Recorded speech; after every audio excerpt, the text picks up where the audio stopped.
22 वर्षों का विश्वास, 10,000 से ज्यादा डॉक्टर्स। गोल, नेशंस लीडिंग इंस्टीट्यूट।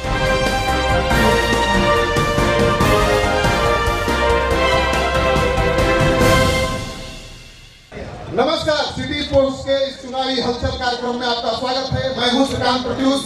पटना में पटना की जनता है, छात्र है, नेता है, और हम मुद्दा तय नहीं करेंगे, मुद्दा यहाँ के की जनता तय करेगी और उनके सवालों का जवाब यहाँ के नेता देंगे। आप मंच पर देख रहे होंगे बीजेपी के दो नेता हैं और जनता सवाल कर रही है कि दो नेता बीजेपी को क्यों, तो उसका जवाब आपको डिबेट में ही मिल जाएगा, क्योंकि डिबेट के दौरान जो सवाल आएंगे उसका जवाब देने के लिए दो नेताओं की जरूरत पड़ सकती है। और भी पार्टियों के नेता हैं यहाँ पर, विश्लेषक हैं, राजनीतिज्ञ हैं, उनसे भी बात करेंगे और जानने की समझने की कोशिश करेंगे मुद्दा क्या है। मुद्दा क्या है? देखिए, आज समस्या ये है, हम पूछना चाहते हैं, मैं मुद्दा चुनावी मुद्दा देश का जो विकास हुआ है, देश में ऐसी बात नहीं कि विकास नहीं, मुद्दा क्या है? मुद्दा है देश के विकास के चलते। बताइए क्या मुद्दा? देश का मुद्दा यह है कि अगली सरकार किसकी बनेगी और नरेंद्र मोदी की बनेगी या राहुल गांधी की बनेगी। मुद्दा क्या है? मुद्दा है विकास की। आप बताइए क्या मुद्दा है? रोजगार और सुरक्षा। आप कांग्रेस की नेत्री हैं, रोजगार और सुरक्षा। जी, मैं एक स्टूडेंट हूं और स्टूडेंट होने के नाते मैं सवाल जरूर पूछूंगा, हमें रोजगार कब मिलेगा, और किसानों के लिए पूछूंगा आखिर क्या कारण है वाराणसी में नरेंद्र मोदी जी के खिलाफ 111 किसान पर्ची भरे हैं, नॉमिनेशन दिए हैं। क्या कारण है कि जिस सैनिक की बात अभी कर रहे थे आप लोग, आखिर क्या कारण है बहादुर यादव को नॉमिनेशन देना पड़ा, आखिर यह क्या कारण है? आप अभी यहाँ एक पत्रकार भी दिख रहे हैं, आप बताइए आपका क्या चुनावी मुद्दा है कि ये सरकार बने और डेवलपमेंट के लिए जो है सो सरकार बनेगी। विकास मुद्दा है और जो समस्याएं हैं वो भी बड़ा चुनावी मुद्दा है। इधर से बात करते हैं, आप बताइए क्या चुनावी? देखिए, चुनावी मुद्दा है हम लोगों के लिए जो लोकतंत्र की रक्षा हो, संविधान की रक्षा हो, जो संवैधानिक संस्थाएं हैं, मैंने ये इनकम टैक्स, ये IT, ED, सुप्रीम कोर्ट, इन सबों की पवित्रता बहाल रहे, जिसके पाए पर लोकतंत्र खड़ा रहता है, जिसे नागपुरिया कानून के तहत हड़पा जाए। छोड़ दीजिए ना, ये ED से परेशान है, इनकम टैक्स से परेशान है, संविधान को लेकर परेशान है। आप बताइए, आप छात्र हैं, आपका क्या चुनावी मुद्दा? देखिए, देश में आज युवाओं के लिए रोजगार का मुद्दा है, छात्रों के लिए एजुकेशन का मुद्दा है। आज बिहार में ना अच्छी शिक्षा है, विश्वविद्यालय की जो स्थिति है बस से बदतर है। हम बात करना चाहते हैं, मगध यूनिवर्सिटी के पार्ट 3 के लगभग 1 लाख छात्रों का रिजल्ट रोक के रखा गया है। तो इन पर राज्य के बुद्धिजीवी और नेताओं का क्या एक साझा कार्यक्रम है, उनको न्याय मिल पाएगा और कब तक मिलेगा? बिल्कुल, बहुत बड़ा सवाल है। बिहार का पटना विश्वविद्यालय, आप जानते हैं, बिहार का पटना विश्वविद्यालय देश दुनिया में मशहूर था और माना जाता था कि हर साल यहाँ से 20-25 IAS IPS बनते हैं। मगध विश्वविद्यालय का भी बहुत नाम रहा है, बहुत गरिमा रही है, लेकिन दोनों की हालत क्या है किसी से छुपी हुई नहीं है। आइए और बात करते हैं, क्या मुद्दा है आप लोगों का? जो पहले तो हम बीजेपी के प्रवक्ता से पूछना, चुनावी मुद्दा बताइए। चुनावी तो मुद्दा पूछ ही रहे हैं सर, कि जो भी वादे करती हैं उस पर कितना अमल की। अभी जो स्मार्ट सिटी था वो कितना बना हमारे भारत में? तो आगे के लोगों से हमने बात किया कि क्या मुद्दा है, और भी लोग हैं। आप बताइए सर, आप क्या मुद्दा उठाना चाहते हैं जिस पर बहस हो? मुद्दा तय है, मोदी गवर्नमेंट को जाना है, जनमानस का मन बन गया है। हर एक फ्रंट पर, किसान हो, जवान हो, शिक्षा हो, स्वास्थ्य हो, तमाम अपने हैसियत को गिरा चुकी है। एक भी वायदे जो मोदी जी ने 2014 में लोगों के बीच किया था, उसमें से कहीं वो खरा नहीं उतरे। देखिए, चुनाव जब आता है तो इसी तरह के मुद्दों पर बात की जाती है, लेकिन चुनाव में क्या मुद्दा बनता है आपको भी पता है। आप बताइए क्या चुनावी मुद्दा? देश का सार्वभौमिक विकास और सुरक्षा, ये सबसे बड़ा मुद्दा है इस बार, क्योंकि हम लोग सुरक्षा को लेकर के बहुत ज्यादा चिंतित थे। पाकिस्तान से ज्यादा चिंतित नहीं, पाकिस्तान का तो है ही है। पाकिस्तान के पहले हमारा जो मोदी जी ने म्यांमार का जो स्ट्राइक किया था, तो उस समय लोग कह रहा था कि नहीं ये तो छोटा देश है, तो इसलिए हुआ। आज पूर्वोत्तर भारत कितना हमारा सुरक्षित है। पाकिस्तान पर स्ट्राइक करके आप भारत में जीत हासिल करना चाहते हैं? क्यों नहीं? अगर जो देश में वो लोग आज़ादी कहते हैं कांग्रेस वाले कि हम आज़ादी दिला करके 70 साल राज किए, तो हम देश को सुरक्षित करके हम कर रहे हैं, तो क्या? आप बताइए। देश को अस्थिर ताकतवर सरकार और देश में विकासशील सरकार चाहिए। आप बताइए। देश को एक मजबूत चलाने वाला सरकार चाहिए। चलिए, जनता से हमने ढेर सारे सवाल ले लिए हैं। अब इस पर चर्चा करने के लिए हमारे पास गेस्ट हैं, आप देख ही रहे हैं, सारे नामी गिरामी गेस्ट हैं। पहले की चर्चा में आप इनको सुन ही चुके हैं। डॉक्टर रिजवान हैं और विनोद जी हैं बीजेपी के, प्रेम जी हैं और मैडम सुनीता जी हैं। तो इनसे बात करते हैं। सबसे पहले सवाल बीजेपी से, सबसे पहले सवाल बीजेपी के प्रेम पटेल जी से। इतने मुद्दे हैं, इतने सवाल हैं, क्या जवाब है? देखिए, पिछली बार जब हमने सरकार बनाया था तो देश के अंदर में उसके पहले की जो सरकार थी, जो प्रधानमंत्री थे, मजबूर प्रधानमंत्री थे, मौन मनमोहन प्रधानमंत्री थे, उनके 10 वर्षों के शासन काल में केवल घोटाले घोटाले घोटाले हुए और लगातार उनके मंत्रियों पर आरोप लगते रहे।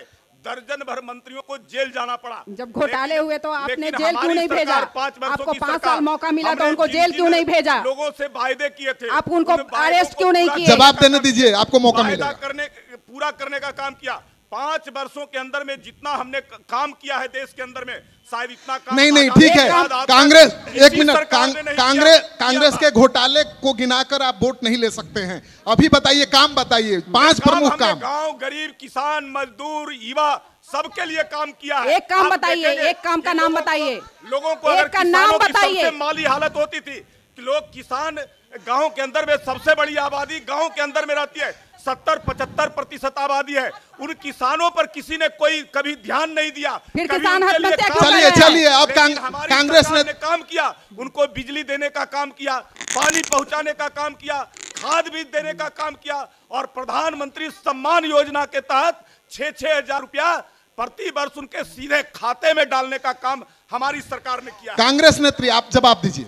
इन्होंने कहा कोई किसान के मुद्दे पर आ गए हैं कि किसानों को क्या किए हैं, किसानों को फिर आखिर किसान आत्महत्या क्यों कर रहे हैं? जब किसानों को किए गए तो कर्जा माफ क्यों नहीं किए? किसान तो आज इतने त्रस्त हैं कि ना उनको खाद सही मूल्य पे मिल रहा है, ना उनका फसल सही मूल्य पे बिक रहा है। फिर इन्होंने किसानों के लिए क्या किया? सारे किसान आत्महत्या कर रहे हैं। ये कहते हैं कि किसान को आज बेरोजगारी सबसे बड़ी मुद्दा है, महिलाओं की सुरक्षा मुद्दा है और किसानों का मुद्दा सबसे भारी मुद्दा है। आज किसान पूरे नारुष्ट हैं। नहीं, आपकी सरकार थी तो क्या किया किसानों के लिए? पहले सबसे बड़ा सवाल देखिए, किसानों अपने देश की 80% आबादी कृषि पर निर्भर है, आप जानती हैं। बिल्कुल। और सुनिए, 20% लोगों के पास 80% खेती की जमीन है, यानी 80% जमीन पर 20% लोगों का कब्जा है, ये पता है। ऐसे में आप कृषि को इंटरप्राइजिंग बिजनेस कैसे बना सकती हैं? उसको सही मूल्य पे बीज दिया जाता था। कांग्रेस के समय में ही सही मूल्य पे उनको बीज दिया जाता था, किसानों को खाद उपलब्ध किया जाता था जन वितरण प्रणाली के तहत, और कहीं किसानों को नहीं मिलता उनको किसानों को पानी का सुविधा, पटावन के लिए पानी की सुविधा की गई थी। किसानों का कर्ज सबसे पहला तो कांग्रेस सरकार ने ही किसानों को कर्ज देना शुरू किया और माफ भी किया उसको। और बीजेपी सरकार ने क्या किया? दानिश रिजवान योजना अटल बिहारी वाजपेयी सरकार की देन है, इनकी देन नहीं है। ये किसानों के लिए आज तक उन्होंने कुछ नहीं किया। किसानों के लिए जितना काम हमारी सरकार ने प्रेम जी नहीं किया। 18,000 गाँव में आजादी के बाद बिजली नहीं था, हमने उन गाँव को बिजली पहुंचाने का काम किया। 2.5 करोड़ हमने लोगों को सिंचाई के लिए बिजली पहुंचाने का किसानों के सिंचाई के लिए नहर बनाए गए। आप सुनिए, 1 मिनट, लोगों को कितने सारे नहर बनाए गए हैं। 1 मिनट, गैस कनेक्शन हमने। प्रेम जी ठीक है। दानिश रिजवान, इस चुनाव का मुद्दा क्या है आपकी नजर में? बिहार में क्या मुद्दा है, बताइए। सबसे बड़ा मुद्दा पता है क्या है? हमारे पास काम नहीं है कि हम बेरोजगार के जैसे ऐसे खड़े हैं, ये सबसे बड़ा मुद्दा है। अगर काम होता ना सर तो आपको डिबेट कराने के लिए आदमी नहीं मिलता, ये सबसे बड़ा मुद्दा है। मुद्दा है हमारे छात्र जो है ना सर, हाँ। वो आज जो बैठे हैं ना, इस उम्मीद से बैठे हैं कि कोई उनके सर्टिफिकेट पे बात करेगा कि उनका कोर्स रेगुलर कैसे हो जाए, ये मुद्दा है। आपने 2014 में भी घोषणा पत्र देखा था। 2014 में कहा गया था कि श्री राम जी का भव्य मंदिर बनवाएंगे, लेकिन 2019 का जब चुनाव हुआ ना तो मंदिर पर चर्चा नहीं हो रही है। भारतीय जनता पार्टी ने अपना 5 स्टार हेडक्वार्टर जरूर बना लिया। मुद्दा वो है जो आपने 2014 में कहा था। मुद्दा देखिए, मुद्दों पर कभी बात ही नहीं हो रही है। हम सैनिक पे बात करने लगते हैं, सेना। अरे भैया मजबूत प्रधानमंत्री चाहिए तो खली को बनाई ना पीएम, क्यों बैठे हैं? सबसे मजबूत, उससे मजबूत कौन, आप उसको बना लीजिए। देखिए मजबूती देश में तब नहीं आती है जब आप कहते हैं कि मंदिर बना लेंगे, मस्जिद बना लेंगे। ना राम की रक्षा करने वाले हम हैं, ना खुदा की रक्षा करने वाले हम हैं। राम जी हमारी रक्षा करते हैं, खुदा हमारी रक्षा करते हैं, हम उनके रक्षक नहीं हैं। लेकिन मैं आ रहा हूं, शर्मा जी बेचारे बहुत ज़हीन इंसान थे, देश की बात करते थे, हमेशा सफेद गमछा लेके चलते थे, शांति का प्रतीक। लेकिन 2 दिन पहले भाजपा ज्वाइन करी, सब कुछ चेंज करा दिया गया। नहीं, मैं शर्मा जी को जवाब देना। एक मिनट पूछ लीजिए कि कहां थे। एक मिनट शर्मा जी, नरेंद्र मोदी से शर्मा जी, जनता एक मिनट चुप प्लीज, जवाब लेने दीजिए। शर्मा जी आप पुराने कांग्रेसी हैं, आप देश के बिहार के जाने माने पुराने कांग्रेसी हैं, हमेशा कांग्रेस की बात करते रहे, राहुल का गुणगान करते रहे। अचानक स्ट्राइक में ऐसा क्या हुआ जिसने आपको स्ट्राइक कर दिया, पार्टी को छोड़ दिया? मैं आज भी कहता हूं कि मैंने 30 वर्षों तक ईमानदारी से कांग्रेस में काम किया, लेकिन मुझे लगा कि देश पहले और देश के साथ कोई खिलवाड़ नहीं, सुरक्षा के साथ होना चाहिए। कांग्रेस पार्टी सेना पर सवाल उठा रही थी, कांग्रेस पार्टी देश की चिंता हो गई थी। बोलने दीजिए, मौका मिलेगा। कांग्रेस पार्टी आज रांची जेल से चल रही है, कांग्रेस पार्टी बी टीम है आज राजद की। क्या बात करते हैं? अखिलेश सिंह आज दलाली कर रहे हैं राजद की, अपने बेटा को टिकट दिलवा रहे हैं और अभियान समिति के अध्यक्ष है। क्या मजाक है? इससे शर्मनाक स्थिति कांग्रेस की क्या हो सकती है? टिकट नहीं मिला तो कांग्रेस छोड़ दिया। मैं टिकट मांगा ही नहीं, बिल्कुल मैंने टिकट नहीं मांगा। कल महाचंद्र सिंह ने कहा इनके नेता ने कि 5 करोड़ नहीं दिया, मुझे टिकट नहीं दिया। हम के नेता ने पूरा रालोसपा खाली हो गया। एक मिनट रिजवान, आप बताइए, ये कह रहे हैं कि कल महाचंद्र सिंह देश की सुरक्षा सर्वोपरि है, यानी मोदी ने स्ट्राइक किया पाकिस्तान पर। विकास जरूरी है, देश का विकास जरूरी है, स्ट्राइक जरूरी है। आप बताइए क्या जरूरी है? देखिए देश की सुरक्षा भारत का वो बच्चा भी चाहता है, वो जो छोटा बैठा है ना, वो भी चाहता है कि देश सुरक्षित रहे। हम भी चाहते हैं देश सुरक्षित रहे, लेकिन देश की सुरक्षा के आड़ में हम देश को खोखला करें, मोदियों को पैसा भर भर के विदेश भेज दें, ये नहीं चाह सकेगा देश। आज देश की सुरक्षा तभी देश सुरक्षित है जब देश के बेरोजगार युवाओं के हाथ में रोजगार है, तब भी देश सुरक्षित है। देश की सुरक्षा का मतलब ये नहीं है कि आप बॉर्डर पे लाइन लगा के खड़े हो जाएं। देश की सुरक्षा तब भी जरूरत है जब बिहार में 2-3 एम्स बन जाता, 2-3 IIT खुल जाता, 2-3 निफ्ट खुल जाता, तब भी देश सुरक्षा की बात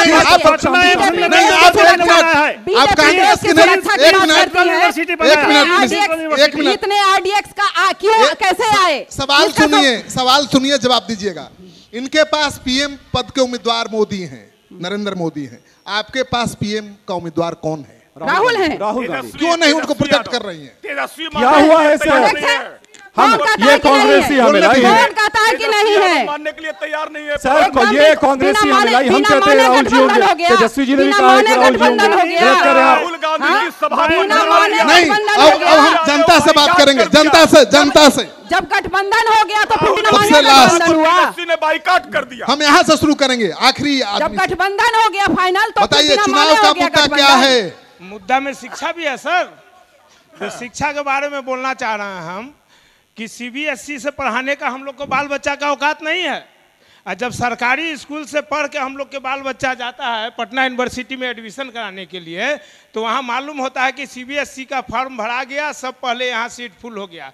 तो क्या पटना यूनिवर्सिटी में हम लोग का बाल बच्चा नहीं पढ़ेगा? बहुत बड़ा सवाल है, बड़ा सवाल है, बड़ा सवाल है। आम आदमी का बच्चा मैंने हमारी सरकार ने किया था, सबसे बड़ा सवाल जी, हमारी सरकार ने किया था, राइट टू एजुकेशन लागू किया कि गरीबों के बच्चे भी CBSE स्कूल में पढ़े। लेकिन ये मोदी सरकार दलालों के चंगुल में फंस गई, नामांकन बंद हो गया। दानिश रिजवान, आपकी सरकार ने राइट टू एजुकेशन का ला दिया कानून, लेकिन कितना कारगर है ये आप भी जानते हैं। अब इनको चलाना था सर, हमने कानून बनाया, जनता के मुद्दे, ये मोदी जी को चलाना था। बताइए क्या है आपका चुनावी मुद्दा? कांग्रेस चुनावी मुद्दा क्या है?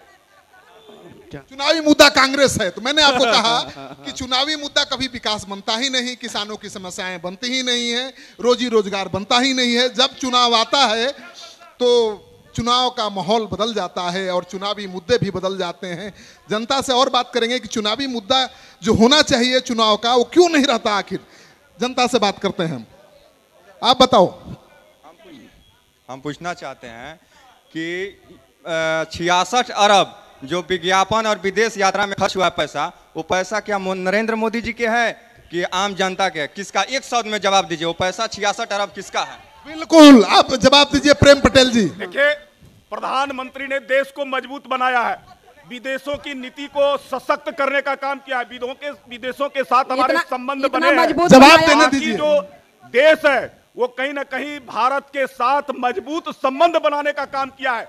उसमें प्रधानमंत्री हमारे कई देशों का भ्रमण किए हैं और उसके कारण देश मजबूत बना है। आज हमारे इतने मजबूत हो गया है देश कि आरडीएक्स आ जाता है, इनको पता नहीं चलता है। अच्छा, ऐसा सुरक्षा है। आपको लग रहा है अब मनमोहन सिंह कहीं जाते ही नहीं थे। एक मिनट मतलब नहीं थे।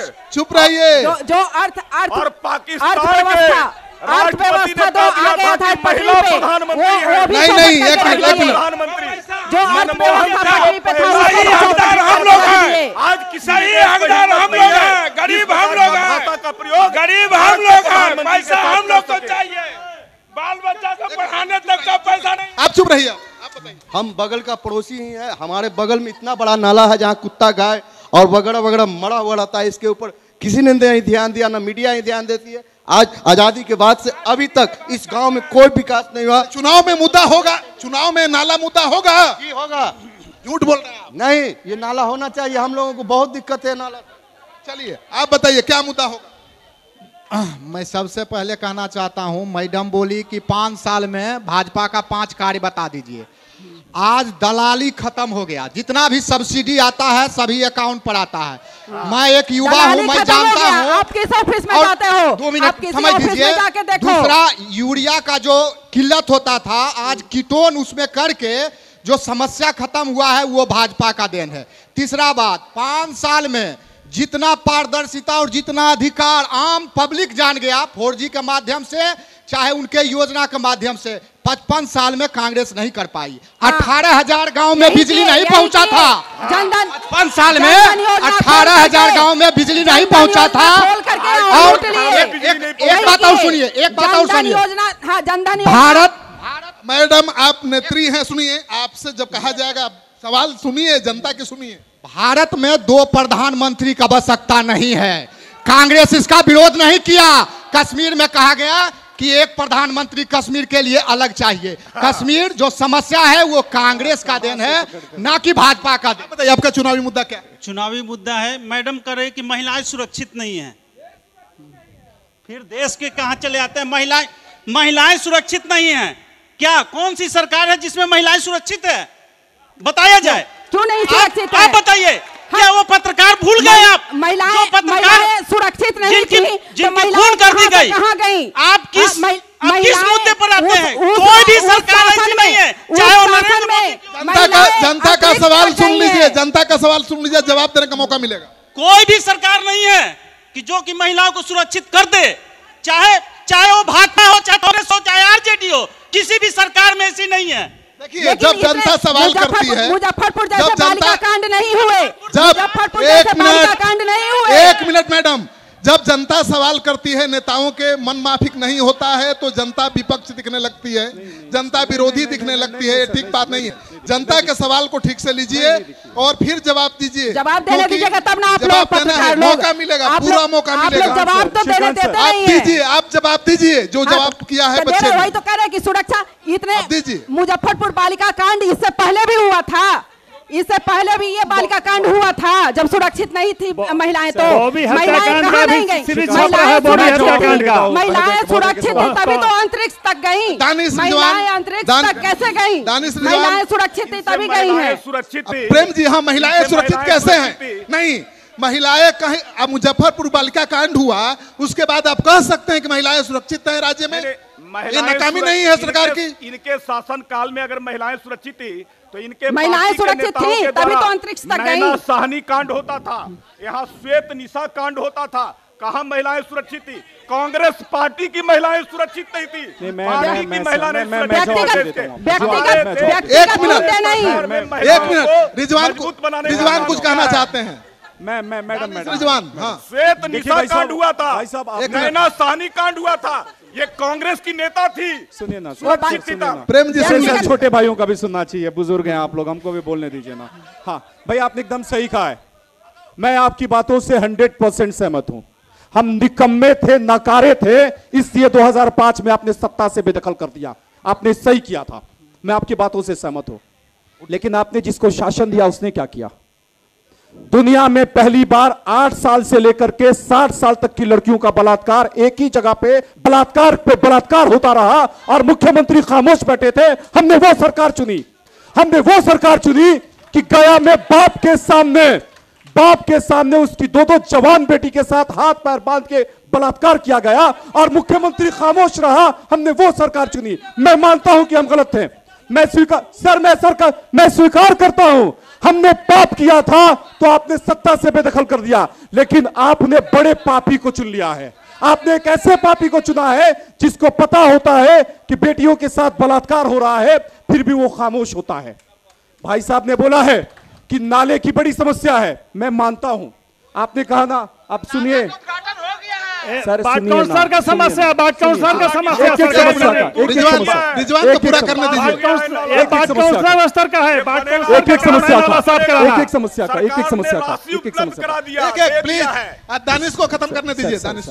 दानिश को खत्म करने। देखिए, आपका नाला क्यों नहीं बन रहा है मालूम है? आपका नाला इसलिए लेट से बन रहा है, या अगर ये कह भी रहे कि बनाएंगे कि आप गरीब हैं।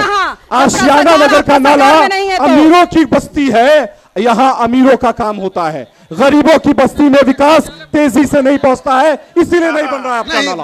देखिए सर, विकास का जो पैमाना है, मैं बता रहा हूं, विकास का पैमाना इसलिए है, मैं बता रहा हूं सर, विकास का पैमाना इसलिए है कि आप मुख्यमंत्री निवास के इलाके में जाइएगा ना सर, तो सड़कें चमचमाती हुई होती हैं, गार्डन लगा होता है, लेकिन जब गरीबों की बस्ती में जाइएगा ना सर, तो ना सड़क होती है ना गार्डन होता है। क्या ये विकास है? आप भारत को 2 पैमाने में बांट रहे हैं। विनोद जी, एक मिनट, विनोद जी आप जवाब दीजिए।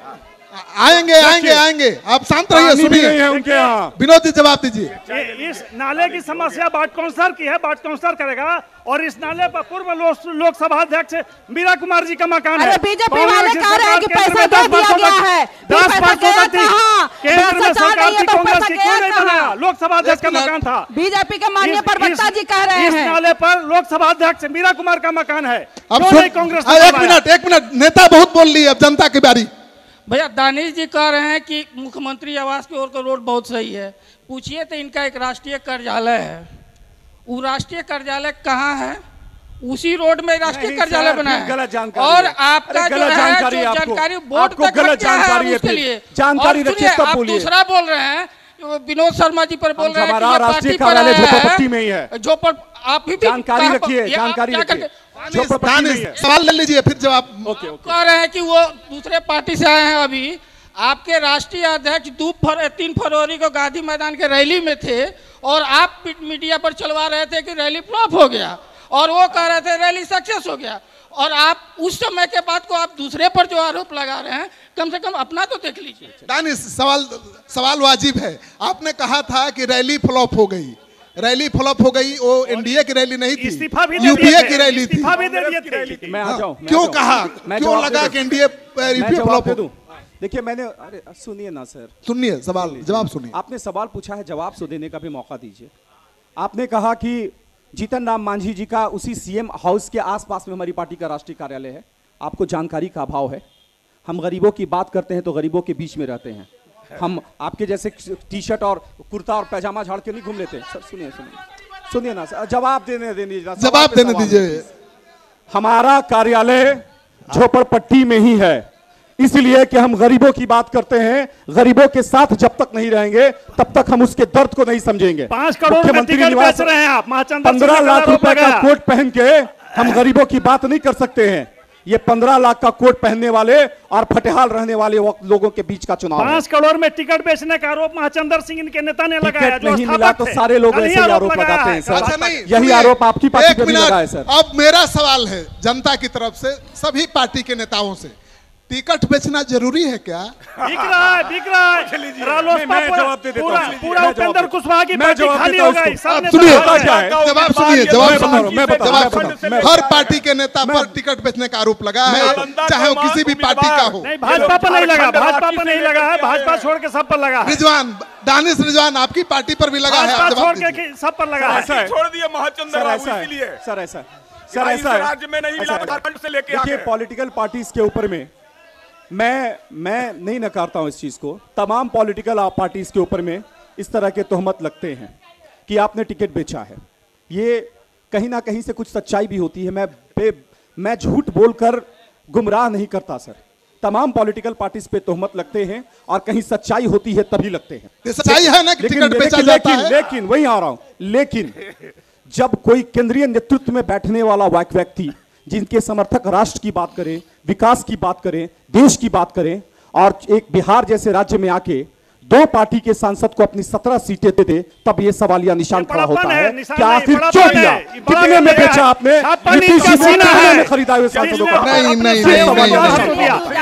कांग्रेस जैसा अपना आत्मसम्मान नहीं बेचवाया, जदयू को सम्मान दिया। श्रीकांत जी, हाँ प्रेम जी, देखिए जदयू कोई हमारे साथ नई पार्टी नहीं है, मेरे साथ आई है। बड़का झूठा पार्टी साथ थे, लगभग एक दर्जन चुनाव हम साथ मिलकर नीतीश जी ने कहा था, विधानसभा और लोकसभा का। भारत चलाओ पार्टी नीतीश जी ने कहा, जदयू लड़ती थी। पिछले गेट से जाने की क्या जरूरत थी? जब साथ थे तो पिछले गेट से जाने की क्या भारत चलाओ पार्टी, बड़का झूठा पार्टी। एक मिनट, बारी से बोलेंगे तभी बात रख पाएंगे। प्रधानमंत्री बनाने के लिए काम कर रहे हैं। यहाँ समर्पण है सारी पार्टियों का कि नरेंद्र मोदी को, देश को सशक्त, मजबूत और विकासशील बनाने के लिए नरेंद्र मोदी को प्रधानमंत्री बनाना है। लेकिन ये थोथी दलील है। यही पिछला चुनाव में नीतीश जी कहा करते थे। ठीक है, एक दूसरे को नीतीश जी ने कहा था। एक मिनट दानिश, आप सफाई दे दीजिए, जवाब दे दीजिए, फिर जनता का सवाल लेंगे। आप लोग चुपचाप सुनिए।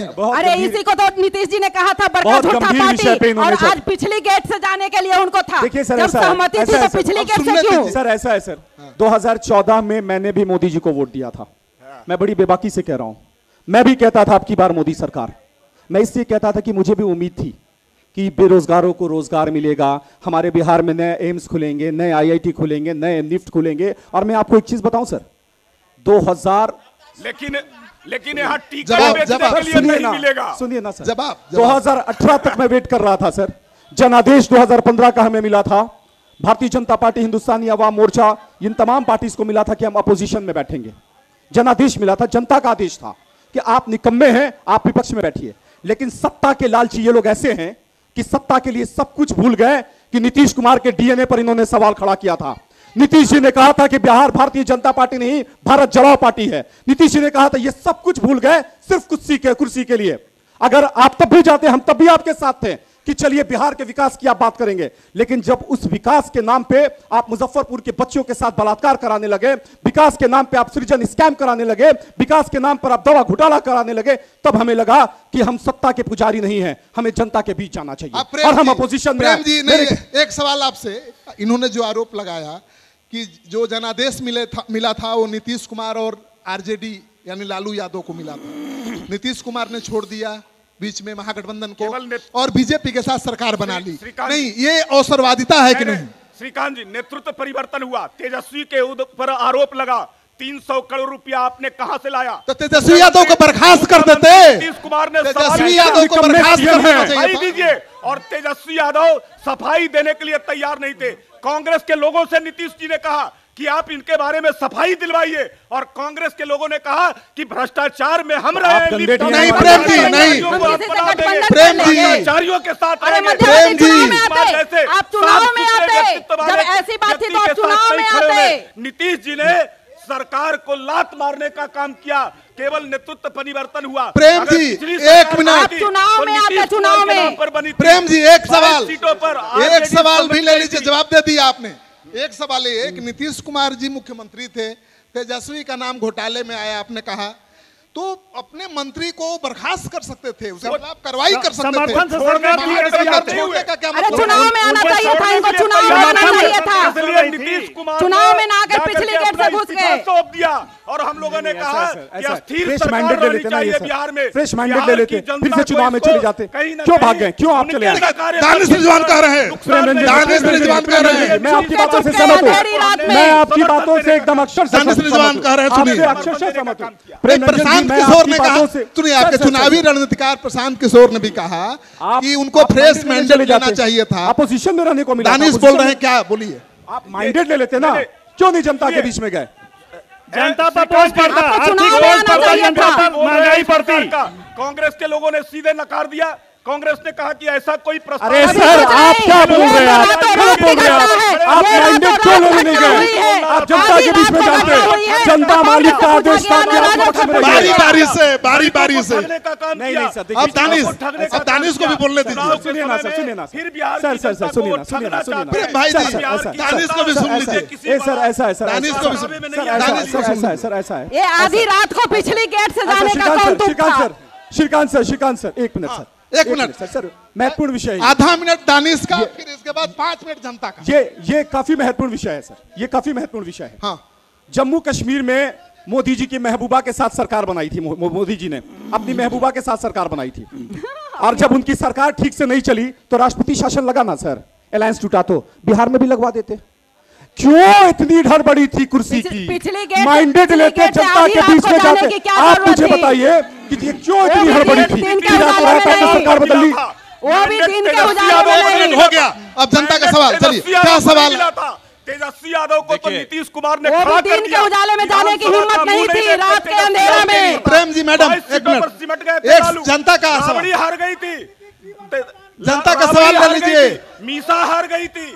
उस समय से हम लोग यही देख रहे हैं कि ये एक दूसरे पे आरोप प्रत्यारोप ही लगाते आ रहे हैं, ये किए वो किए, क्या करेंगे ये बताने का इनको फुर्सत नहीं है। सबकी वही स्थिति है, क्या किए हम बताते हैं। देखिए, बिहार की शिक्षा व्यवस्था बिना शिक्षा के किसी राष्ट्र का क्या स्वरूप है, हमको ये बताइए। शिक्षा की बेहतरी के बिना आप लोग कितना विकास कीजिएगा और कौन सा मॉडल पेश कीजिएगा, ये बताइए। सभी नेता से मेरा सवाल है, बिहार में प्राइमरी, मतलब देख लीजिए, प्राइमरी एजुकेशन हो गया, मिडिल एजुकेशन, हायर एजुकेशन की बात कर लीजिए।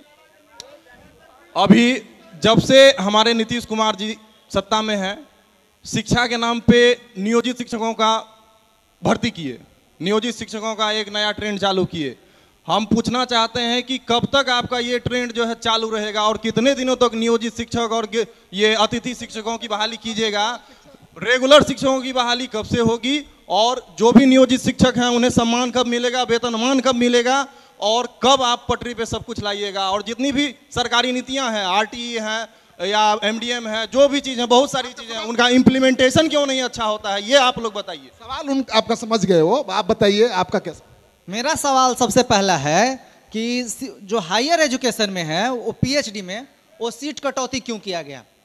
ठीक है, एक मिनट, हायर एजुकेशन से और भी सवाल है कि 13 पॉइंट रोस्टर में जो पिछड़े तबके के छात्र हैं, दलित तबके के छात्र हैं, उनका प्रतिनिधित्व तो खत्म करने का एक जो दुस्साहसपूर्ण काम किया गया है तत्कालीन भाजपा सरकार ने, और सीट कटिंग से वो मतलब जो प्रहार किया गया है, यह क्या वंचित तबके के लोग वहां कैसे पहुंचेंगे? शिक्षा से जो कटौती हुई है, शिक्षा बजट में जो कटौती हुई है, तो गरीब तबके के लोग उच्च शिक्षा कैसे प्राप्त करें? आपका सवाल समझ गया। देखिए, एक मिनट, सवाल इनका आप समझ गए होंगे कि एक तो शिक्षा की दुर्गति को लेकर है।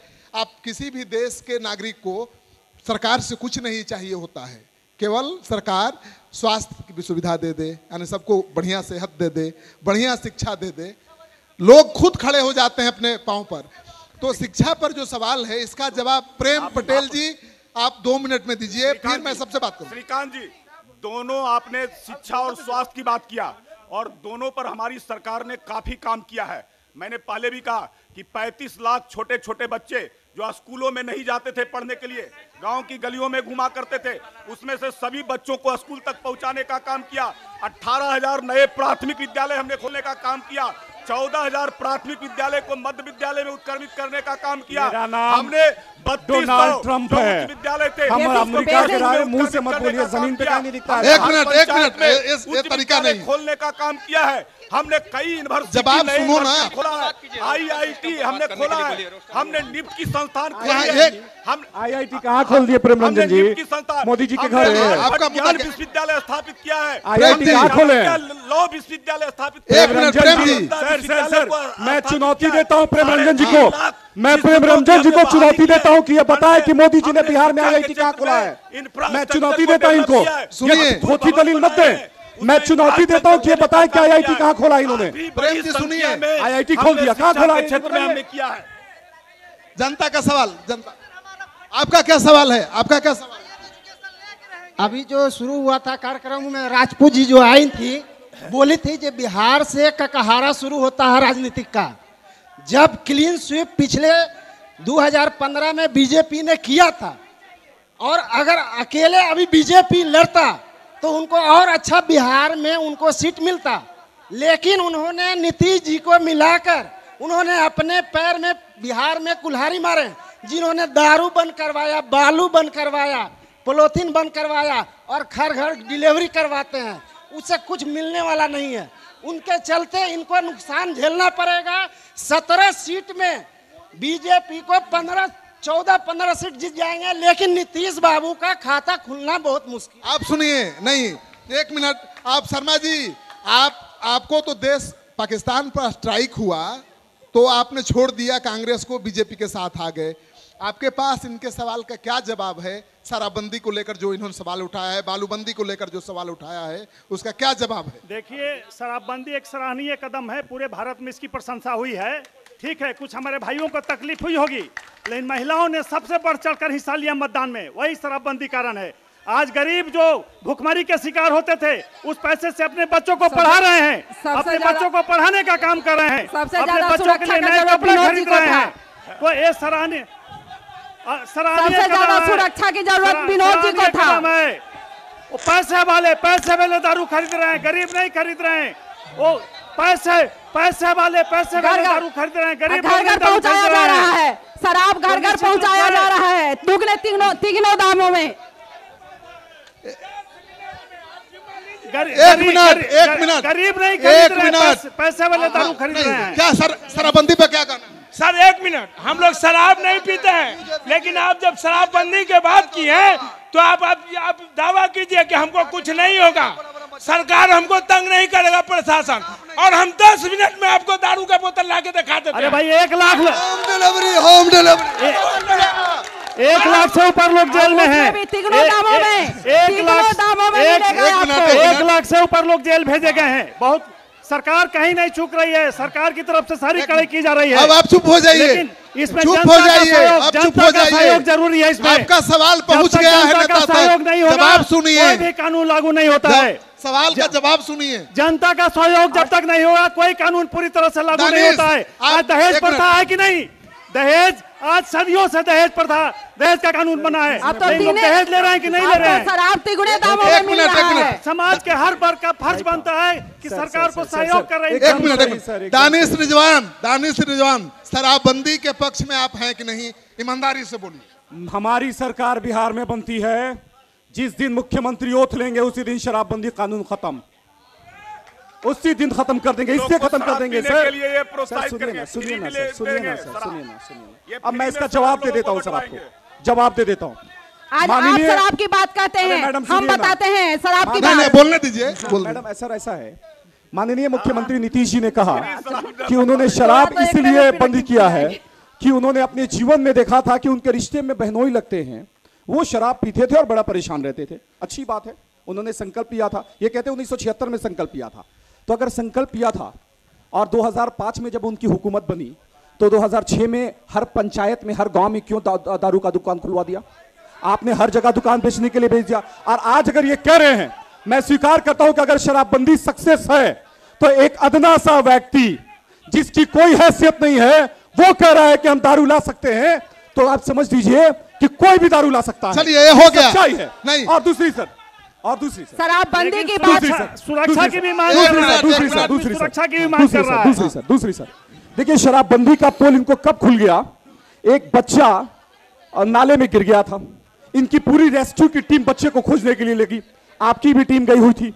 एक बच्चा जो डूब गया था, दीपक नाम था बच्चे का, पूरी की पूरी सरकार की मशीनरी लग गई। बच्चे की डेड बॉडी तो नहीं मिली, लेकिन मुझे लगता है कि 50-60 हजार दारू की बोतल जरूर मिली होगी। ये शराबबंदी की हकीकत। आप बताइए, आप महिला हैं, सुनिए, आप महिला हैं, शराब पीने से सबसे ज्यादा जुल्म होता है महिलाओं पर। शराबी पति महिलाओं को बहुत पीटता है। आप शराबबंदी से खुश है कि नहीं? शराबबंदी ये नीतीश जी जो किए हैं, ये बहबाई जो पीठ अपना थपथपा रहे हैं। सबसे पहले कांग्रेस के महात्मा गांधी जी ने, आपने इतिहास कभी पढ़ा होगा तो जानते होंगे, नहीं तो पढ़ लिया कीजिएगा। महात्मा गांधी जी ने महिलाओं से ठेकाओं पे सब महिलाओं को भेज करके ठेका को तोड़वाया था शराबबंदी के लिए। और आप शराबबंदी की मुखालफत कर रही हैं? अरे इतने दामों में, मूल्य में जो बिक रहा है, आप पीठ थपथपा रहे हैं कि हमने शराबबंदी करके बहुत बड़ी उपलब्धि की। उस उपलब्धि की बात हम कर रहे हैं। ये उपलब्धि नहीं, ये उपलब्धि नहीं। चलिए हो गया जनता का सवाल। 1 मिनट जनता। सबसे पहले मैं दानिश साहब को कहना चाहूंगा, आपने जो अभी एक बानी बोली कि शराबबंदी पर एक मेरे मित्र को, कि एक अदना सा आदमी जिसकी कोई हैसियत नहीं वो भी शराब ला सकता, पहले इस बानी को आप वापस लीजिए। ना तो आज पूरे हिंदुस्तान में 3 आदमी ऐसे लीडर हैं, अपने प्रेसिडेंट हैं, ऐसा बानी बोलते हैं जिसको भगवान को भी पता नहीं होगा कि उनका स्टेटमेंट क्या होगा। चलिए एकदम मैं और उनका 3 राष्ट्रीय अध्यक्ष हैं अपने पार्टी के, वो 3। दानिश, आपने कहा अदना आदमी जिसकी कोई हैसियत नहीं है वो दावा कर रहे हैं शराब लाने का। आपका कहने का मतलब समझ रहा हूं मैं, आपका कहने का मतलब कि इजिली उपलब्ध है। आपका कहने का मतलब सेंस, आप सुनिए, एजेंटे की तरह गरीब है। मैं वही कह रहा हूं कि जब एक गरीब ला सकता है तो कोई भी ला सकता है। भाषा चेंज किया जाए। आप जेएनयू के स्टूडेंट हैं, आप भाषा चेंज कीजिए। मैं सारे राजनीतिक पार्टी से कहता हूं कि चुनावी माहौल में आप भर्बिसाइड ना करें, आप मर्यादित भाषा का बोध करें और शब्द का यूज करें। आप जानते होंगे कि हमारे राहुल गांधी, ममता बनर्जी और हम पार्टी के अध्यक्ष जीतन राम मांझी जी, ये तीनों क्या जवाब देंगे भगवान भी नहीं जानते होंगे। और 1 मिनट मैं दानिश साहब, मैं गुजारिश करना चाहता हूँ, 1 मिनट मैं दानिश करना चाहता हूँ कि पिछड़ी बात का राजनीतिक करना अच्छी चीज है, मैं भी उसको सराहनीय करता हूँ, लेकिन सारे पार्टी पिछड़ेपन का फायदा उठाना और वंशवाद को बढ़ावा देना, उस वंशवाद का व्यक्ति जो सत्ता कस की रोटी खाता हो वो मेहनत कस के रोटी के दर्द को नहीं जानता होगा। जो कोई आदमी कहता है कि वह चौकीदार है, कोई कहता है थानेदार है, मैं कहता हूं कि भारतवर्ष में वह व्यक्ति जो खुले आसमान के नीचे धरती पर सो रहा है वही भारतवर्ष का जमींदार है। चलिए, बहुत बड़ी बात। आप बताइए, शराबबंदी पर बहुत ताली बजा रही थी, आप उसके मुखालफत करती हैं या समर्थन? नहीं, ना मैं मुखालफत करती हूँ ना समर्थन। आप शराबबंदी की मुखालफत भी नहीं करती, समर्थन भी नहीं करती, तो क्या चाहती है कि शराब बिके या ना बिके, शराबबंदी हो या ना हो? नहीं, शराबबंदी तो हो गई, अब क्या होगी और नहीं होगी। शराबबंदी तो हो गई, बंदी है भाई, दहेज बंदी हो गई, शराबबंदी है, अब क्या नहीं बंदी होगी। ये चोरी चोरी चुपके जो हो रहा है, मैं उसकी मुखालफत करती हूँ कि वो बंद हो। चलिए, देखिए, हम रिजवान जी से और सुनीता साक्षी जी कांग्रेस से, दोनों से हम सवाल पूछते हैं कि सत्ता बहुमत के लिए कौन संघर्ष कर रहा है? इन लोग कितने सीट हैं इन लोग के पास? ये लोग सरकार बनाने के लिए नहीं कर रहे हैं, ये लोग मोदी जी को हटाने के लिए बेचैन हैं। और हम लोग देश बचाने के लिए कर रहे हैं, देश बचाने के लिए कर रहे हैं, देश को बचाने के लिए कर रहे हैं हम लोग, समझे? देश बचाने के लिए कर रहे हैं हम लोग। देश आज जिस स्थिति में खड़ी है, जिस राह पे आज देश खड़ी है, उसको बचाने के लिए खड़े हैं। मैं मगध यूनिवर्सिटी के ऊपर कुछ कहना चाहता हूँ। प्लीज आप लोग एजुकेशन को थोड़ा सीरियसली लीजिए। मैं मगध यूनिवर्सिटी में ग्रेजुएशन होने में 3 साल का ग्रेजुएशन में 5 साल लगता है। आप लोगों का ध्यान कहां है? मैं यहाँ आसाम से यहाँ पर हायर एजुकेशन लेने के लिए यहाँ पर टीपीएस कॉलेज पटना में मगध यूनिवर्सिटी में पढ़ने आता हूँ। बाहर स्टेट का स्टूडेंट यहाँ आता है कि यहाँ पर बिहार की धरती जो कि आईएएस आईपीएस की धरती के लिए जाना जाता है, मेरा कैंडिडेचर लॉस्ट होने वाला है क्योंकि यहाँ पर मैं यूपीएससी एस्पिरेंट भी हूँ। मैं यहाँ इंतजार कर रहा हूँ कि मेरा ग्रेजुएशन कब खत्म होगा और तब जाकर मैं अप्लाई कर पाऊंगा फॉर्म के लिए। क्यों नहीं हो पा रहा है? क्यों यहाँ पर 3 साल का ग्रेजुएशन में 5 साल लग रहा है? क्या आप लोगों का एजुकेशन सिस्टम के ऊपर कोई कंट्रोलिंग नहीं है? हाँ, इसका जवाब मुझे लगता है कि प्रेम जी आप थोड़ा सा 1 मिनट में दीजिए। सबसे पहले उनकी बात का मैं जो है करता हूं कि पहले बिहार के बच्चे बाहर दर दर की ठोकरें खाते थे पढ़ने के लिए, और ये आसाम से यहाँ आकर करके यहाँ पढ़ने, जरूर कहीं ना कहीं एजुकेशन में बिहार के अंदर में सुधार हुआ है और उसके कारण ये बिहार से बाहर आ रहे हैं। मैं भी पढ़ा हूँ यूनिवर्सिटी में, बेचारा पछता रहा है। 2 साल का कोर्स 5 साल में किया हूँ। बेचारा पछता रहा है कि कहाँ जंगल राज में चला है। देखिए रो रहा है बेचारा, अब जो है देखिए रो रहा है बेचारा, पछता रहा है कि कहाँ जंगल राज में चलाया। उसको हवा दिखा के पछता रहा है। देखिए रो रहा है बेचारा, पूरी तरह से जो है नरक मचा दी है, बिहार की बदनामी कर रहे हैं। शिक्षा व्यवस्था को पूरी तरह से ध्वस्त है। एक मिनट कोई कंट्रोल नहीं है उसको, सीधे सभी पार्टी प्रेम जी समय से परीक्षा, उसका कैलेंडर निकाला गया है, प्रेम जी समय से परीक्षा ले। 2 साल हो गया, रो रहा है बेचारा। देखिए सभी पार्टियों ने अपना घोषणा पत्र जारी कर दिया है।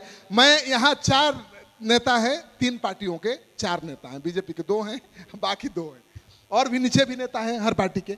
मैं घोषणा पत्र आपका जानना चाहता हूं कि आपका चुनावी मुद्दा क्या है, 5 शब्दों में बताएंगे।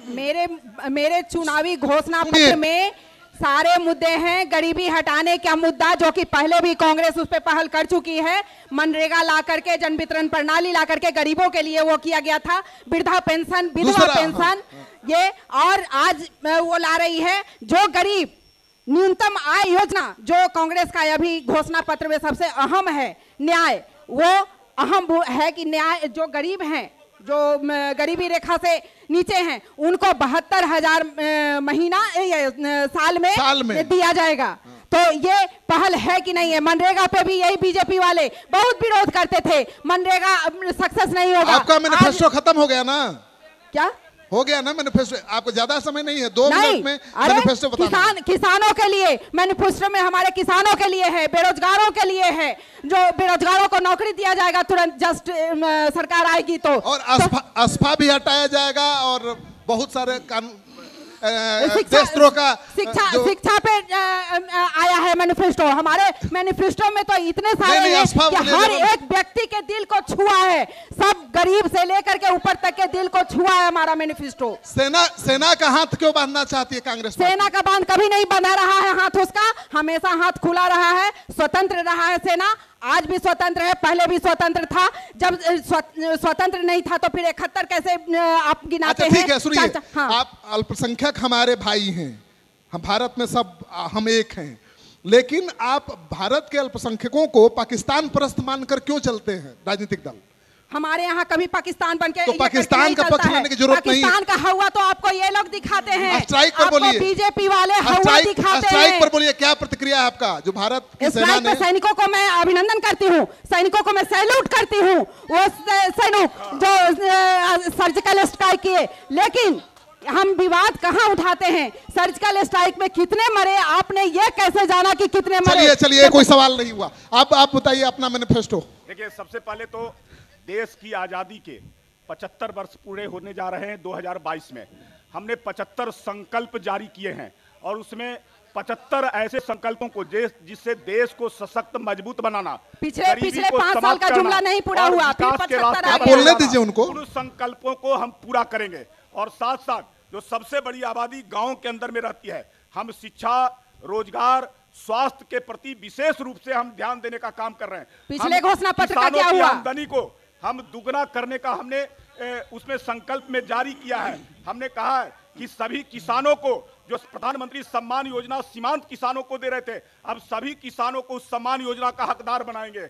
हम मजदूरों को भी पेंशन देने का काम करेंगे, किसानों को भी पेंशन देने का काम करेंगे। छोटे छोटे खोमचे ठेले वाले जो मजदूरी करने वाले लोग हैं, छोटे छोटे दुकानदारी करने वाले हैं, उनको भी 60 वर्ष की उम्र पर पेंशन देने का 5 साल वाला पूरा किए, पहले आगे तो घोषणा कर दिए। आप 5 साल वाला क्या किए? लोगों को लोन दे रहे थे, उसकी सीमाओं को बढ़ाकर हम 30 लाख करने वाले हैं, 30 करोड़ करने वाले हैं। पिछले घोषणा की बात कीजिए ना, हो गया, पिछला घोषणा हो गया पूरा, हो गया, समझ लिया। प्रेम ने उसमें संकल्प में दानिश रिजवान की एक क्षेत्रीय पार्टी है, लेकिन राष्ट्रीय पार्टी के साथ इनका गठजोड़ है, तालमेल है। हम इनसे जानना चाहेंगे कि कांग्रेस का मैनिफेस्टो से आप कितना सहमत हैं? सेना का हाथ बांधने की कोशिश की गई है, देशद्रोह का जो मुकदमा नहीं होगा, देशद्रोह नहीं, राजद्रोह। सरकार पे हर व्यक्ति का अधिकार है सरकार से क्वेश्चन करने का। सवाल इधर हो रहा है अभी। हाँ, देखिए, अगर हमारा खुद का भी मैनिफेस्टो है लेकिन आपने जब कांग्रेस के राजद्रोह से सहमत है ये। पहला आपने जो सवाल उठाया कांग्रेस के बारे में, जो आपने कहा कि सैनिकों का हाथ बांधा गया, जो कानून संशोधन की बात है, देखिए वो कानून संशोधन की बात हमारी नहीं है।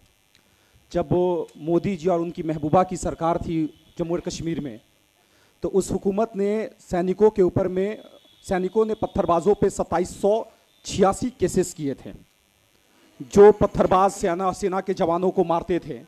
लेकिन जो सॉरी बाबा हैं, सॉरी इन द सेंस की जो शोक प्रकट करने वाले हमारे राजनाथ सिंह जी हैं, जब भी हमला होता है तो दुखी हो जाते हैं, उन्होंने वो सारे केसेस वापस ले लिए और सैनिकों के ऊपर उल्टा केस कर दिया और सदन से पारित करा कर भेजा कि कानून में थोड़ा संशोधन की जरूरत है, बेगुनाह लोगों को फंसाया जा रहा है सेना के द्वारा। और उसका एक प्रस्ताव भारतीय जनता पार्टी, मतलब मोदी जी और उनकी महबूबा की सरकार ने केंद्र सरकार को भेजा। इसका मतलब है कि बीजेपी समर्थन कर रही थी उस कानून का। उसी कानून का हमने जिक्र किया है कि बेगुनाहों को फर्जी केसेस में, फर्जी मुठभेड़ में आप मत फंसाइए, मेरा कानून नहीं है। यानी बीजेपी जो कह रही है वो सही है। उस एजेंडे पे हम उनके साथ, देखिए सही एजेंडे पे साथ रहना चाहिए। दूसरा आपने कहा देशद्रोह का जो कानून है, देखिए किसी भी सेक्शन का सब सेक्शन होता है। जैसे 302 हत्या का सेक्शन है, 303, 302, 304, 304B, उसी में राजद्रोह एक सेक्शन है। जैसे सोशल साइट पे, जैसे इन्होंने कहा ना मनमोहन सिंह जी को कि गूंगा प्रधानमंत्री, कम बोलने वाला प्रधानमंत्री, लेकिन वही प्रधानमंत्री ऐसा था जिसकी लिखित किताबें ऑक्सफोर्ड यूनिवर्सिटी जिसकी किताब को पढ़ाता है।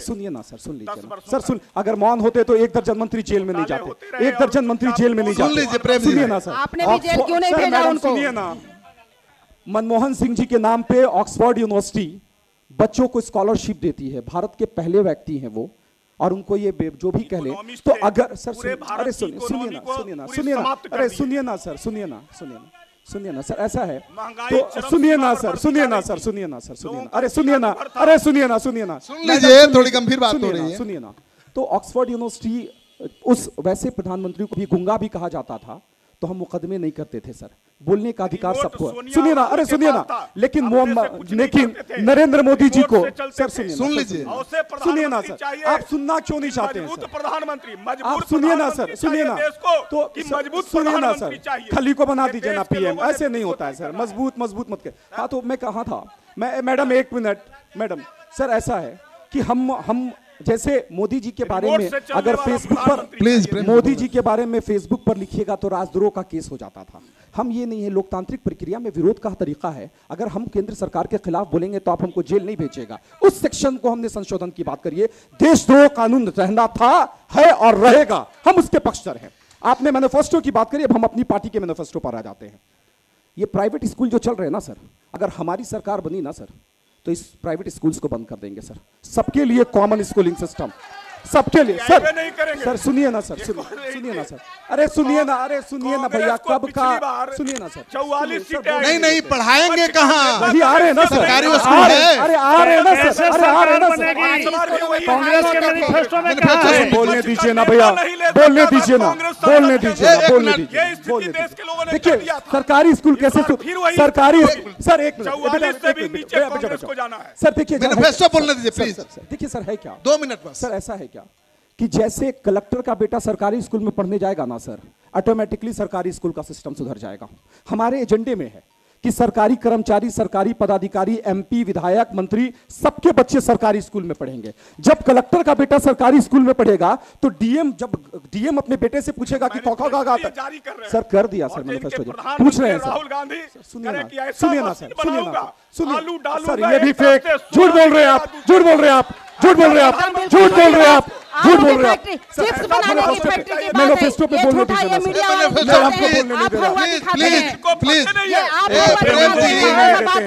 हम जब सही बात करेंगे प्रेम जी, आपका मैनिफेस्टो कितना ध्यान से सुना दानिश जी ने, सुनिए, आप भी सुन लीजिए मैनिफेस्टो। दूसरा हम एजुकेशन जो है सर, 1 मिनट सर, सुनिए ना सर, एजुकेशन सर सुनिए ना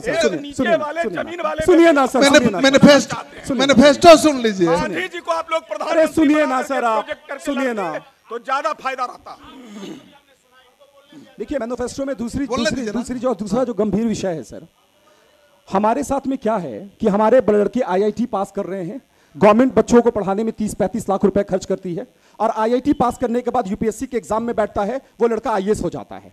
तो जो हमारा मेहनत लगा उस लड़के को पढ़ाने में, जो 35 लाख रुपए खर्च हुए, वो 1 मिनट में बर्बाद हो जाता है। हमारा है कि अगर हमारी हुकूमत बनती है तो हम जीरो से लेकर हीरो तक उसको फ्री में बनाएंगे, लेकिन आप जब आईआईटी कंप्लीट करिएगा तो देश में 10 साल आपको काम करना होगा, आप विदेश नहीं भागिएगा। ये हमारे मैनिफेस्टो में है। हम जीरो से लेकर ऊपर तक हायर एजुकेशन फ्री। होता क्या है सर कि आईआईटी की सैलरी जो है वो सैलरी 2.5-3 लाख रुपए होती है, लेकिन लड़का आईआईटी से जहां पास आउट होता है अमेरिका में जाकर जॉब करने लगता तो है। क्या करेगा इंडिया में, बिहार एकदम में बैंडिंग होगा। 10,000 की नौकरी करे? नहीं सर, नहीं सर, आईआईटीएन अच्छा कर रहे हैं सर। सर सुनिए ना पर चुनाव लड़ रहा हो, आप राष्ट्रवाद की बात करिए ना सर। एक वो सीट जिसको नहीं एक एमपी के दम पे आपकी सरकार गिरी थी, एक एमपी की वजह से अटल जी की सरकार गिरी थी, एक एमपी की वजह से एक रामविलास पासवान जी ने अटल जी की सरकार गिरा दी थी। क्या बात करते हैं आप? एक सांसद का सुन लीजिए आप, सुनिए ना, सुनिए ना, दूसरा एजेंडा क्या होगा? दूसरा एजेंडा इंटरेस्टिंग एजेंडा है, सुन लीजिए। हमारे यहाँ हेल्थ फ्री होगा सर। जो प्राइवेट हॉस्पिटल का जो गुंडागर्दी है ना सर, कि पेशेंट भर्ती होता है, आईसीयू के नाम पे आप दोहन करते हैं और 3 लाख 4 लाख का बिल बना देते हैं, पेशेंट को मार के निकालते हैं। हमारा वो सिस्टम बंद है।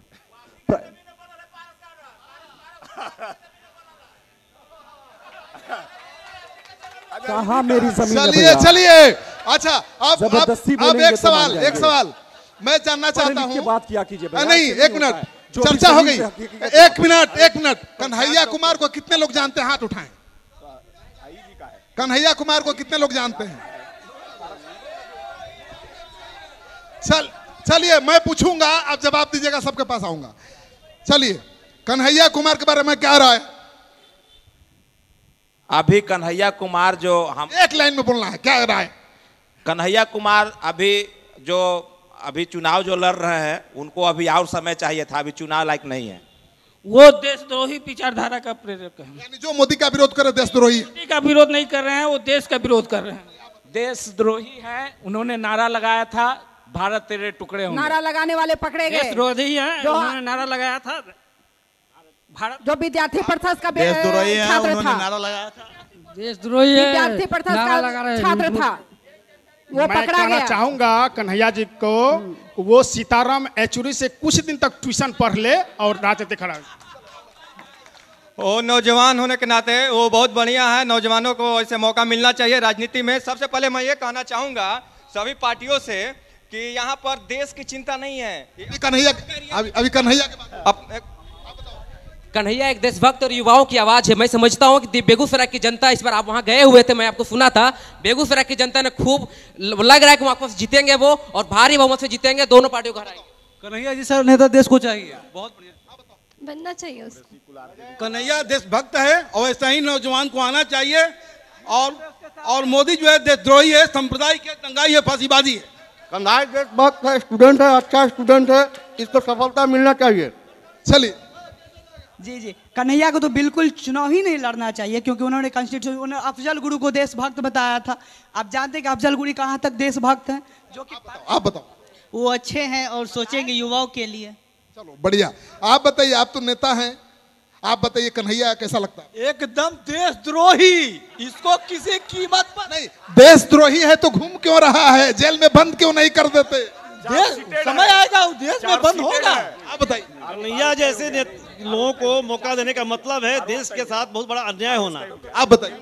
मैं तो बीजेपी के कितने नेता पॉपुलर थे वैसे कन्हैया पॉपुलर हैं। आप बताइए। कन्हैया जी पर नहीं बोलेंगे, लेकिन पर बोलना है दानिश रिजवान जी से कन्हैया।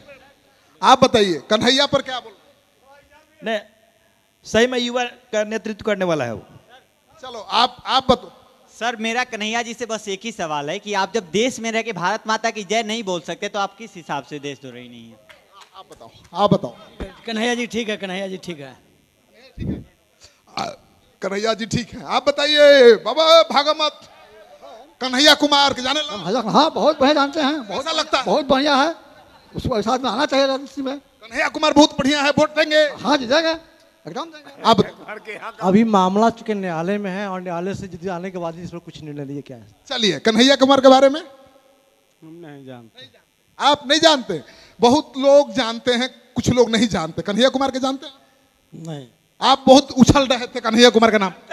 कन्हैया कुमार स्टूडेंट के नेता हैं। अगर कन्हैया कुमार पर देशद्रोह का आरोप लग रहा है तो समझिए सारा गरीब का लड़का देशद्रोही है। सही है। अगर सर जो है कन्हैया कुमार को देशद्रोही तो अगर बताया जा रहा है बिल्कुल सही। तो हमारे जो मोदी जी जो है हमारे बिहार को डीएनए जो है बता दिए थे, उनके लिए जो है क्या जो है व्यवस्था। आप बताइए, इधर आइए, बहुत जाके देखिए ना सर, देखिए ना, यहाँ से नीति ने भी जीतता है। अरे आग दिया हो भगवान। अरे नीतीश जी को उसी नाला में डुबाइए। एक मिनट सर, नीतीश एक मिनट सर। हर घर नल जल डुबाइए ला करके। हमारे माननीय मुख्यमंत्री बोलते हैं हर भाषण में कि हम लोग हर घर नल जल दे दिया। ये पटना राजधानी के एक में हम लोग हैं मंदिर में चल कर 95 के पास बोरिंग लगा लिए। अगर ऐसा है तो चल के सब कोई के ले चलिए, चल के दिखाइए। सही कह रहे हैं। चलिए। हर घर जल कहाँ है? हर घर नल, हर घर जल। इस जगह पर सांसद भाजपा का हो, विधायक भाजपा को हो और जगह का निर्माण सही न हो, ऐसा सांसद विधायक हमें नहीं चाहिए। लेकिन वोट देना होता तो जात पात पर बढ़ जाता। प्रधानमंत्री मोदी हैं जो अपनी पत्नी को नहीं संभाल सकते, वो देश को क्या संभालेंगे? तो आप बताइए दानिश रिजवान, आप सुन रहे हैं? एक मिनट सुनिए, बहुत जरूरी सवाल है, जरूरी जवाब है। प्रेम जी, कन्हैया कुमार के ज्यादा समर्थक यहाँ हैं, आप देख रहे हैं। देखिए, कन्हैया कुमार देशद्रोही है। कन्हैया कुमार ने नारा लगाया, देश को 100 टुकड़े करने की बात किया। उसने अफजल गुरु को उसने कहा कि हर घर से अफजल निकलेगा। ऐसी बात कश्मीर को पाकिस्तान के साथ देने की बात किया। तो ऐसे व्यक्ति जो भारत के खिलाफ कहता हो, भारत की बर्बादी तक जंग हमारी जारी रहेगी, ऐसा बात करने वाला कन्हैया कुमार को बिहार और भारत के लोग कभी पनाह नहीं देंगे। वैसे व्यक्ति का जगह बिहार की धरती नहीं हो सकती है। बिहार जेल है। दानिश रिजवान, आप बताइए देशद्रोहियों को एक मिनट जेल के अंदर में देखिए कन्हैया का कसूर क्या है मालूम है सर? कन्हैया कुमार भी सर, एक मिनट प्रेम जी, आप कन्हैया का कसूर क्या मालूम है? कन्हैया उनकी बात करता है, कन्हैया गरीबों की बात करता है, इसलिए देशद्रोही है। भारत के कन्हैया का कसूर क्या है सर? मैं बता रहा हूँ आपको सर, सुनिए ना, ये वो निकम्मे लोग हैं। हर घर से अफजल पैदा करने। प्रेम जी सुन लीजिए सर,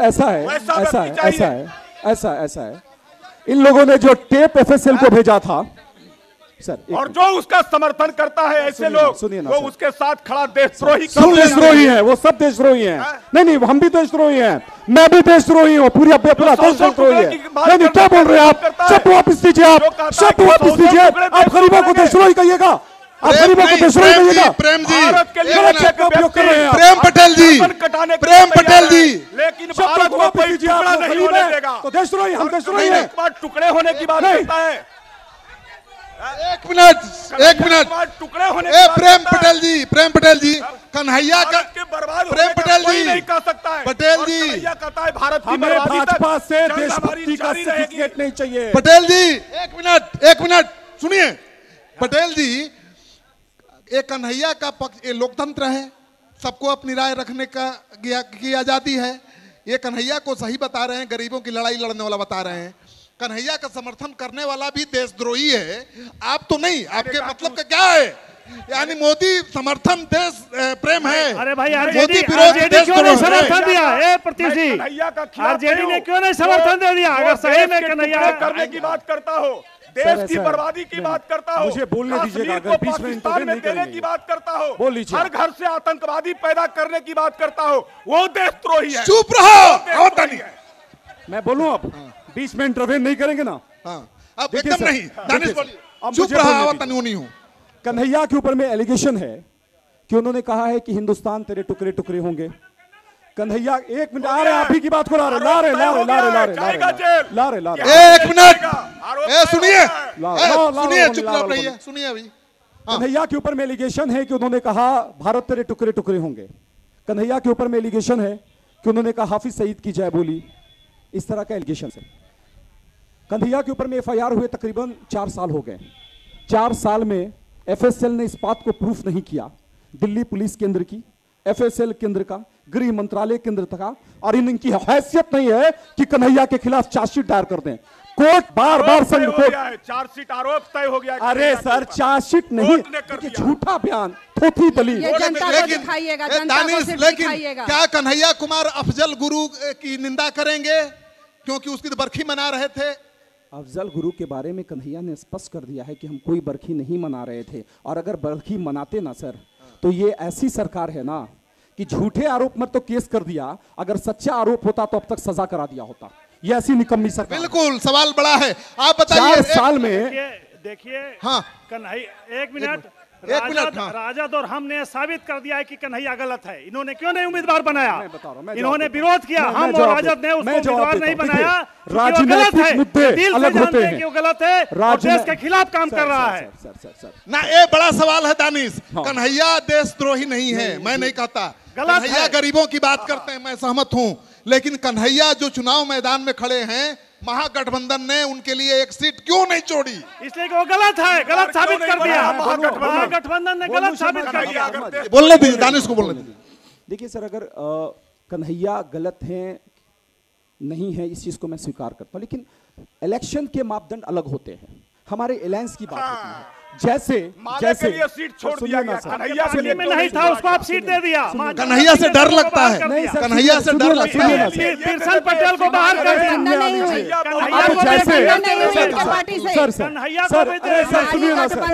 बोलने दीजिए, अब आप मुझे बताइए। अब बिरसन पटेल महाचंद्र सिंह को बाहर कर दिया। आपके पास आएंगे, आपके पास आएंगे, प्रेम जी आपके पास आएंगे, पल बोलने दीजिए सर। एक बार सुनिए तो मजा आएगा। देश में बनारस से एक सैनिक चुनाव लड़ रहा है, तो मोदी जी मत लड़े। का समय नहीं है, मोदी जी मत लड़े। मोदी जी सेना को समर्थन दे दे। अरे शर्मा जी सुनिए ना, मोदी जी सेना को समर्थन दे दे। राहुल गांधी अभी जेल में। बोलने दीजिए, बोलने दीजिए, बोलने दीजिए, बोलने दीजिए दानिश को। पूरी स्वतंत्रता इस देश में किसी को कोई बात रखने की है, किसी पर रोक नहीं है। दानिश को बोलने दीजिए प्लीज। कितना घंटा बोलिएगा? 1 घंटा। दानिश जल्दी बोलिए, जल्दी बोलिए, पब्लिक से बात करेंगे। देखिए सर, अगर कन्हैया की बात हो रही है, मैंने आपको बोला कि राजनीतिक एजेंडे अलग होते हैं, और अगर कन्हैया पर ये सवालिया निशान खड़ा कर रहे हैं, सेना की बात करते हैं, हम नहीं, आप कर रहे हैं, आपका एक्टिविटी कर रहा है। आप कर रहे हैं ना सर। आपने गलत साबित क्यों किया उसको? अरे बोल लेने दीजिए ना भैया, आपकी पार्टी ने क्यों किया गलत? आप बीच में मत बोलिए प्लीज, मैं हूं ना। देखिए सर, ऐसा है कि अगर ये सेना की लाज सम्मान, राष्ट्र की बात करते हैं, सैनिकों की बात करते हैं, तो बनारस से एक सैनिक चुनाव लड़ रहा है। मोदी जी मत लड़े। अरे भाई, क्यों लड़ रहे हैं सेना के खिलाफ? मैंने आपको बोला ना कि राजनीतिक एजेंडे अलग होते हैं, विचार अलग होता है। हम वैचारिक तौर पे कन्हैया के साथ खड़े हैं, लेकिन राजनीतिक एजेंडे में चूंकि हमारा अलायंस नहीं हुआ है, इससे हम उनके साथ नहीं है। क्यों नहीं हुआ अलायंस? परिस्थितियां होती है अलायंस को लेकर। अब सेना के साथ, सेना के नाम पर ये वोट मांग रहे हैं, लेकिन सैनिक के साथ विरोध में मोदी जी खड़ लड़ रहे हैं। अच्छा, बीजेपी कैसे देखती है? कन्हैया को महागठबंधन में जगह नहीं मिली, बीजेपी को कितनी खुशी है या दुख है? खुशी नहीं, वो दुख है, दुख है। कन्हैया के लिए दुखी है। मुझे दुख है, मुझे तो उसको जेल जाना है। अरे 4 साल में सजा करा देते ना। 4 साल हो गए, सजा क्यों नहीं करा दिया? राष्ट्रद्रोही जो राष्ट्र को टुकड़े करने की बात करता है, राष्ट्र की बर्बादी की बात करता है, उन लोगों के लिए 4 साल में सजा करा देते ना। अगर दोषी था तो कितना हजार साल लगाइएगा? आइए चलिए। कश्मीर के लिए हम लोग सर कटा सकते हैं, लेकिन तो राजनाथ जी को जाना चाहिए। पाकिस्तान प्रेम जी, पाकिस्तान को जनता उनको इसलिए नहीं टिकट दिया लो, समर्थन किया लो कि तेजस्वी यादव जी को डर है कि कहीं ये महागठबंधन का बड़ा, हमसे भी बड़ा नेता न हो जाए इसके। और जीतन राम मांझी जी एक दिन पहले समर्थन दिए थे, और दूसरा दिन मुनाजिर हसन के नामांकन में जा करके और वो की भाषण दिए कि नहीं हम मुनाजिर हसन को सपोर्ट करते। आप बताइए कन्हैया कुमार को महागठबंधन ने क्यों समर्थन नहीं?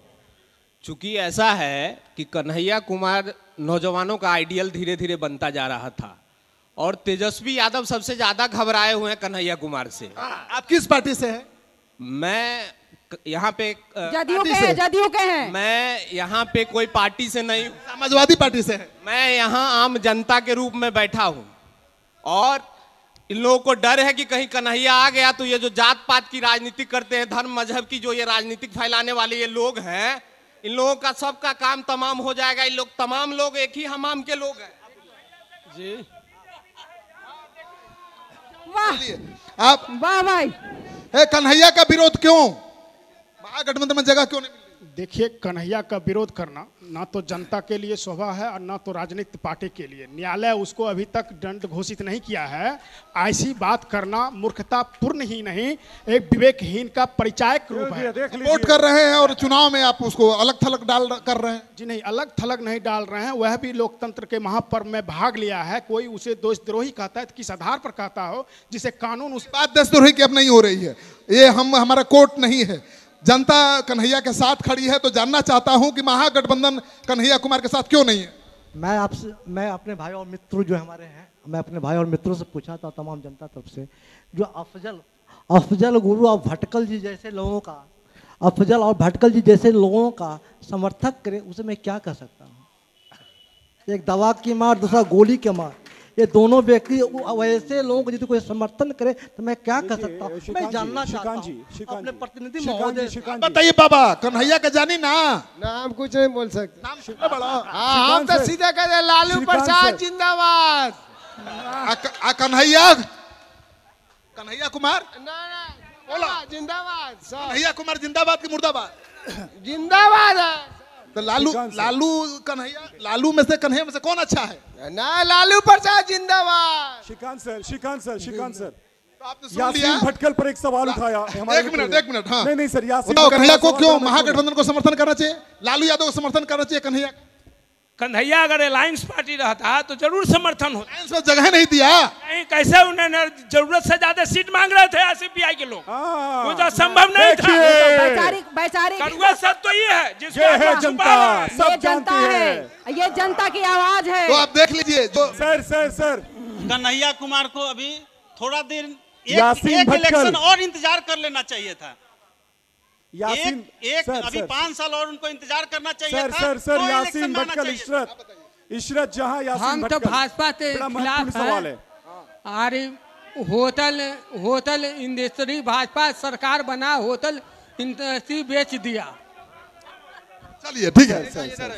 शिक्षा पर बात कीजिए। बिहार एसएससी के 2014 में फॉर्म भरा गया, अभी तक क्लियर नहीं हुआ। और सुनिए, रोस्टर सिस्टम पर बात कीजिए। 200 रोस्टर सिस्टम कैंसिल करके 1300 रोस्टर सिस्टम पर लाद किया, उस पर बात कीजिए ना। उस पर भी बात करेंगे। हाँ सर हम कह रहे हैं जो सब कुछ तो मतलब बताया गया, लेकिन अभी तक हम 1.5 घंटे से यहाँ बैठे हैं, अभी तक ये नहीं सुने में आया जो विकलांग के लिए क्या किया जाए। विकलांग के लिए क्या किया जाए? अभी नहीं लेखापाल का जो निकला हुआ था 2018 में, जो लेखापाल का निकला हुआ था, उसमें कट ऑफ लिस्ट में भी मेरा नाम आ गया। डीएम ऑफिस बुलाया भी गया दरभंगा में। मुझे लगता है कि नरेंद्र मोदी जी भी इसको सुनेंगे और नीतीश कुमार भी सुनेंगे और कुछ करेंगे। हाँ, आप बताइए दानिश, क्या बोलना चाहते हैं? भाई साहब ने यासीन भटकल पर सवाल उठाया था। 2015 का विधानसभा चुनाव मुझे याद है। अररिया में एक मिनट सर, अररिया में अमित शाह जी गए हुए थे। बड़ी विशाल जनसमूह था। अररिया में माननीय अमित शाह जी का संबोधन सुनिए। नीतीश कुमार जी इशरत के अब्बा हैं, इशरत जहां। यासीन भटकल को बचा लिया, उनको देशद्रोही ये लोग क्यों नहीं कहते हैं? यासीन भटकल जब पकड़ा गया था पटना में या मोतिहारी में, तो आपने उसको एक दिन भी डिटेन नहीं किया, पकड़ा और एनआईए को दे दिया। आपने उससे पूछताछ क्यों नहीं किया? इसलिए कि आप आतंकवादियों की मदद करते हैं और सिर्फ दिखलावे के लिए, जब जनता के लिए कोई काम नहीं। ये सवाल अमित शाह जी को इसका जवाब देना चाहिए कि कल तक इशरत जहां और यासीन भटकल के अब्बा हुआ करते थे नीतीश कुमार, लेकिन बिहार की कुर्सी सौंप दी तो नीतीश कुमार जी राष्ट्रवादी हो गए। देखिए, भारतीय जनता पार्टी देशभक्ति वॉशिंग मशीन है। देशद्रोही डालिए, देशभक्ति निकालिए।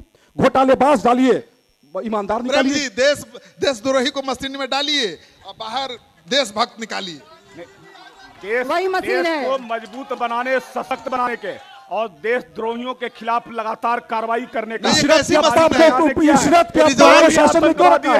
जो देश के खिलाफ है, उसके खिलाफ हमारी रिजवान कह रहे हो कौन सी मशीन है? देश के भी लोग उसके खिलाफ नहीं, रिजवान पूछ रहे कौन सी मशीन है? लोग उसके समर्थन में है, उनको देश की जनता उनके साथ खड़ी नहीं होती। एक मिनट, आप उस मशीन की बात करते हैं जिसमें आलू डालो सोना निकलेगा। लेकिन आप उस मशीन की बात बताइए, कौन सी मशीन है आप लोग जिसमें देशद्रोही डाली है, देशभक्त निकलेगा? आप गलत बनाए हैं उसको, आप मीडिया वाले गलत बनाए हैं उसको। आपने कहा था कि यासीन को बचा लिया, ये आपका बयान था, आप भी मेरे साथ बैठे थे। You was on the panel with me in that terrorism debate and you had told in front of the media। उसके लिए जांच करने के लिए नहीं है, NIA सबसे बड़ी संस्था है। चलिए 1 मिनट, जय हिंद। दोस्तों, आपने सुना पटना की जनता को, बिहार की जनता को, हमने चर्चा की कई मुद्दों पर, सामाजिक, राजनीतिक और हमारे जीवन की जो समस्याएं हैं उस पर भी। तो शिक्षा, स्वास्थ्य, रोजगार, बेरोजगारी, सब पर चर्चा हुई। लेकिन क्या आपको लगता है कि चुनाव का मुद्दा होगा? बिल्कुल नहीं होगा, क्योंकि यहाँ की जनता से यहाँ बात करके मैं इसी नतीजे पर पहुंचा हूं कि बात चुनाव में हर चीज की होगी। विकास की भी बात होगी, स्वास्थ्य की भी बात होगी, शिक्षा की भी बात होगी, लेकिन चुनाव में सब लोग भूल जाएंगे, जाति मजहब में बंट जाएंगे, और ऐसे कैसे आप अपना सही सांसद चुन पाएंगे? सबसे बड़ा सवाल।